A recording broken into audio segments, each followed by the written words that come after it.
ये एक आदमी है जो निसर्ग दत्त से पूछ रहा है, दो तरह के लोग होते हैं मैं जानता हूँ, एक होता है रियलाइज्ड और एक होता है लिबरेटेड।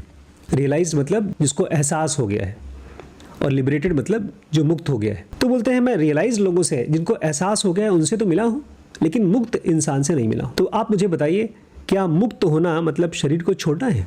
ये है वो आदमी जो न रियलाइज्ड से मिला है ना मुक्त से मिला है। मतलब उसको रियलाइज्ड और मुक्त के बीच में बहुत डिफरेंस नहीं पता प्रैक्टिकल लेवल पे, खाली वैचारिक लेवल पे। अभी आप देखेंगे, इसने कहा क्या जो आदमी मुक्त हो जाता है उसको शरीर भी छोड़ना होता है? ये इसकी एक मान्यता है, उसी में से एक सवाल आया है। आपके सदगुरु हैं, बहुत फेमस स्पिरिचुअल टीचर हैं, वो बोलते हैं जब कोई आदमी मुक्त होता है तो उसी के साथ साथ शरीर भी छोड़ देता है।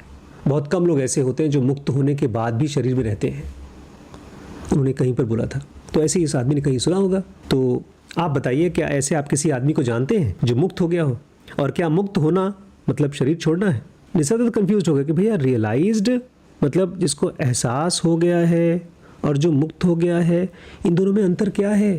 तुम्हारे हिसाब से जो मुक्त हो गया है वो शरीर छोड़ देगा, तो ये जो एहसास हो गया है वो कौन है? मतलब इन दोनों के बीच में अंतर बताओ। तो ये आदमी वो अंतर बता रहा है। पहले रियलाइज्ड जिसको एहसास हो गया है, इनके हिसाब से वो आदमी है जिसको शांति मिल गई है, उसके अंदर में अच्छाई है, उसके अंदर में खूबसूरती है, और वो दुनिया को भी अच्छे से देख पा रहा है कि आसपास में सब्सटेंस और एसेंस मतलब जो मरी हुई चीज़ है और जो जिंदा चीज़ है उसको अलग अलग करके देख पाता है। मोटे मोटे में जो आदमी इनके हिसाब से जो रियलाइज्ड हो चुका है, एहसास हो चुका है, वो शांत है, वो अच्छा है। लेकिन कह रहा है ये एक्सपीरियंस आदमी को जब आता है, शांति की एक्सपीरियंस, अच्छाई का एक्सपीरियंस आता है, कुछ दिन बाद ख़त्म हो जाता है, बहुत समय तक रहता नहीं है। और कोई आदमी अगर उसको एक बार एहसास कर ले तो भूल नहीं पाता है, चाहता रहता है कि वही चीज़ दोबारा दोबारा मिले। ऐसा हर एक इंसान के साथ जो भी स्पिरिचुअलिटी को फॉलो करता है, अध्यात्म को, उसकी ज़िंदगी में कुछ दिन के लिए शांति आई होगी।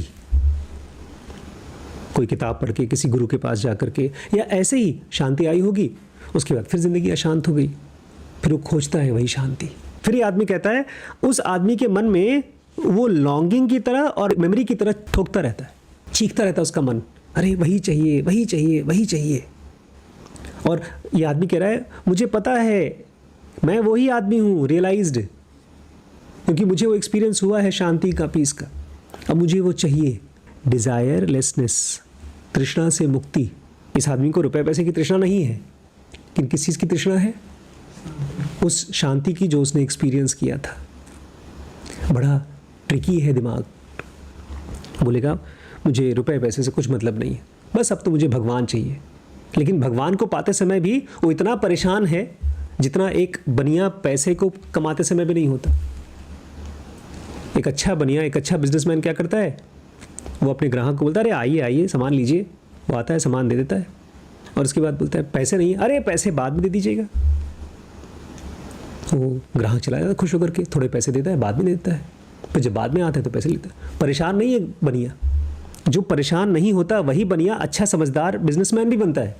लेकिन वहीं पर अगर आप एक समझदार या बेवकूफ़ ध्यानी है तो बोलेंगे मुझे रुपए पैसा तो नहीं चाहिए, लेकिन मुझे भगवान अभी चाहिए, क्यों नहीं मिल रहा है।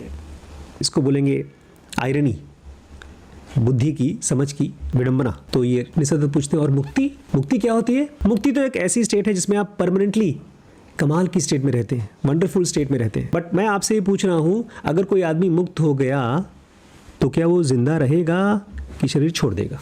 अब निसर्ग को ये बात समझ में नहीं आ रही है, शरीर छोड़ने वाली बात काहे कर रहे हो भाई तुम? तो ये निसर्ग पूछते हैं शरीर के साथ क्या प्रॉब्लम है जी?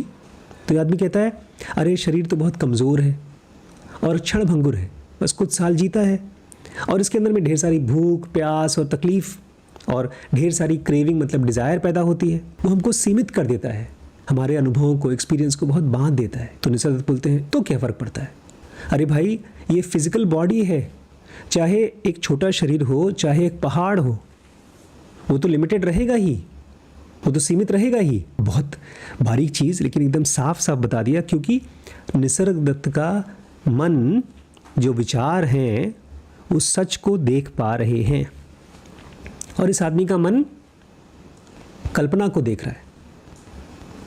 इसलिए कल हमने पढ़ा था ना, जो चीज़ कल्पना है वो झूठ है।